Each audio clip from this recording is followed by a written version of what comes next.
The gamers yearn for the casinos. CloverPit is an upcoming slot machine roguelike where you have to pay off your debt or fall to your death.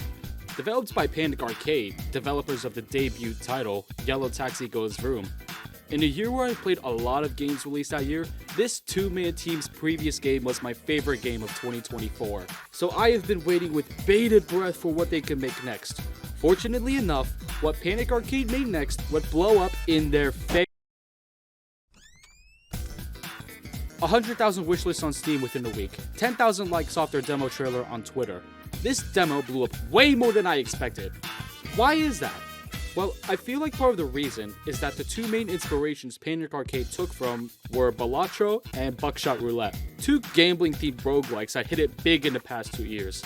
Says a lot about gamers if they love gambling so much. You could make a comparison to Luck Be a Landlord, another slot machine roguelike, but only on a superficial level.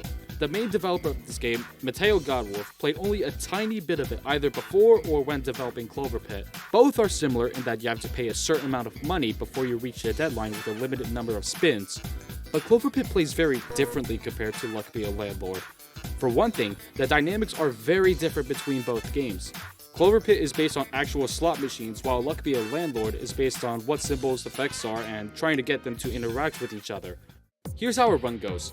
You have 5 deadlines to complete in this demo. For each deadline, you have to pay a certain amount of money within 3 rounds. Each round, you can make a decision of either 7 spins or 3 spins. You can shop between rounds, enter the phone, deposit money, take a piss, take a sh**. If you don't pay up the money needed once the deadline reaches, your run is done. The biggest thing that stands out to me is the various ways of decision making here. Right off the bat, you can deposit some coins to increase your interest rate, spend some Clover tickets to get lucky charms, or spin either 7 times to gain more chances for money, but you only get 1 Clover ticket, or 3 times to have a lower chance of getting enough money, but you get 2 Clover tickets to spend on in order to make your runs easier. Do I want to risk getting less money in order to get items to enhance my run? Or do I play it safe and try to get more money to reach the desired amount early in order to get even more tickets? Like Balatro, you are rewarded for still having a surplus of rounds left per deadline, so you're incentivized to play efficiently. It's not just what choices you want to make, but also when. And the when part takes an even greater emphasis here than other roguelikes I have played. For instance, I have a golden lemon. For each lemon with a golden modifier that is scored, the value of the lemon increases by a certain amount. There is also a phone call that I can answer at any point within the deadline, and one of the choices I have is to double the value of the lemons. I'm not stuck at this screen. I can leave whenever I want and come back whenever I feel is the right time. I could come back after scoring more golden lemons and make the value of lemons increase even more. My favorite example is here. I have 1 round left to pay off my debt and I have enough money, but I also want to get this lucky charm so I can scale how much I get out of scored coins. The thing is, I don't have enough tickets right now. Do I use a round to get what I want while not getting more tickets after the deadline in return? Or do I pay off and get 4 tickets to pay for more lucky charms later down the line? Do I choose 7 spins to get more money, or 3 spins to get more tickets to buy the charm that I want? I chose to spin 3 times and get the lucky charm. This actually turned out to be the right decision, because right after I paid off my debt, I answered the phone and had the decision to have the coins appear more often, making it more likely to increase the value of the coin symbol per score using the golden coin lucky charm. So basically, by answering the telephone, I have increased the chances of inflation. It's this multifaceted decision making that makes CloverPit as a game truly shine.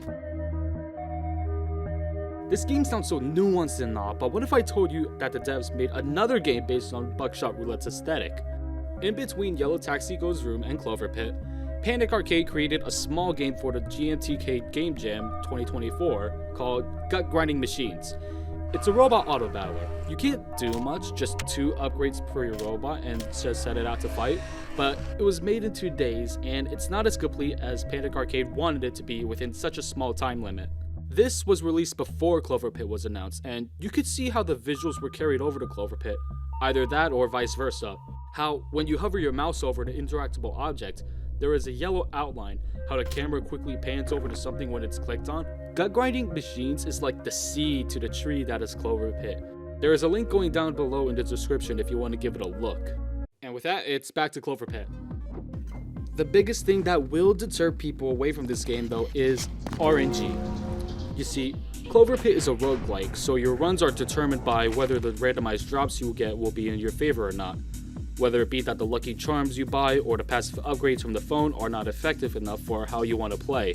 CloverPit is also a gambling game, where you play slot machines, so you better hope that you get spins that work in your favor. So you combine these two RNG based systems and you get what I call RNG squared, the game. This could be an RNG hater's worst nightmare. So I totally get it if someone doesn't like CloverPit for RNG reasons. Though, do let them know that 99% of gamblers quit before they win big. Life is a series of gambling, risk and reward, and CloverPit just amps that up to such an exaggerated extent here. Right now, the demo is limited in scalability, but I'm sure there will be things in the full version that will improve it. Still though, if you can't tell, I am very excited for this game.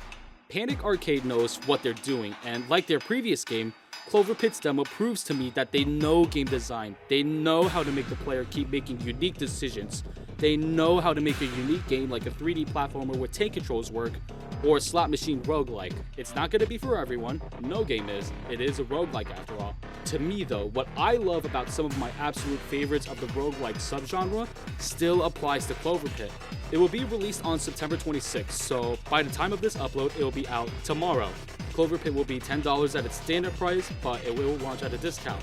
Only on Steam for now, much like Panik Arcade's previous game, but hey, if you got a PC handheld like a Steam Deck or an ROG Ally, this is a game that is perfect for playing on a handheld. I've been playing the demo in my bed for nights here and there, and it just kept me up until my eyes were too heavy. So yeah, if you're into gambling or roguelikes, I totally recommend CloverPit for $10 when it comes out.